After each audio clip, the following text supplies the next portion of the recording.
Well, let's talk about your council tax, shall we? Because 136 councils in England, they're going to increase your council tax by the maximum amount allowed of 4.99%. Otherwise, they have to go to a referendum. You've got other places, by the way, like Slough and all the rest of it. They're going to raise it by 10%.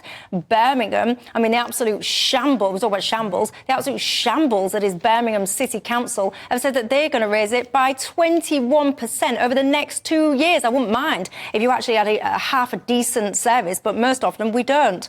Anyway, where are you on it all? Well, I don't think the council tax model itself is broken, Michelle. What's broken is the ability of the councillors and the senior officers to run a proper budget and to decide actually whether you really need to spend money as opposed to spending money unnecessarily, procuring services badly, whole load of massive spend on woke issues, and they've got to be really tough. You know, we all are tough with our budgets, and you say you can't afford this, you can't afford that, you can't spend too much money.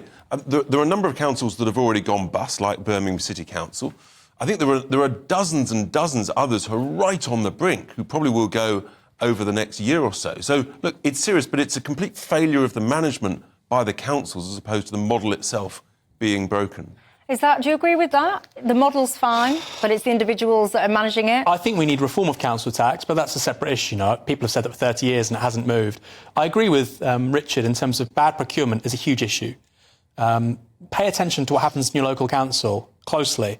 So many bad decisions are made. Labour, Tory, Lib Dem, it doesn't matter. With Lib Dem councils, I always ask, how is it possible to spend so much money on bollards? But that's a rather niche issue. On Birmingham City Council, there's 21%, partly because of, well, overwhelmingly because of these historic claims about... Equal pay. Quite, which is around £1 billion. 21% increase in council tax, 600 layoffs. They're going to have to sell about £1 billion worth of assets, huge cuts to adult social care, child care provision, huge cuts.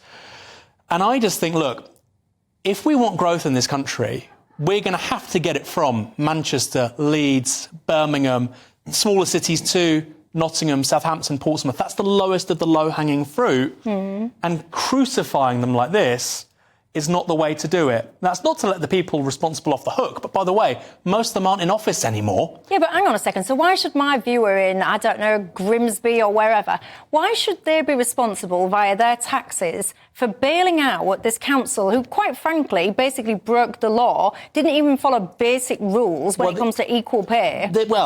When they, quote-unquote, broke the law, the body which determined they broke the law, the Supreme Court, didn't even exist. So I think we have to have a conversation about actually that case itself. Look, you have two bodies of workers in Birmingham, and this will be a case for dozens of councils across the rest of the country. Some workers decided to join a trade union. They got better paying conditions. Other workers didn't. That's then seen post facto, retrospectively, as unfair, and those workers, despite not being in a union, got rewards. I don't know if that's necessarily a wise way to do things because the cost is crucifying a whole city.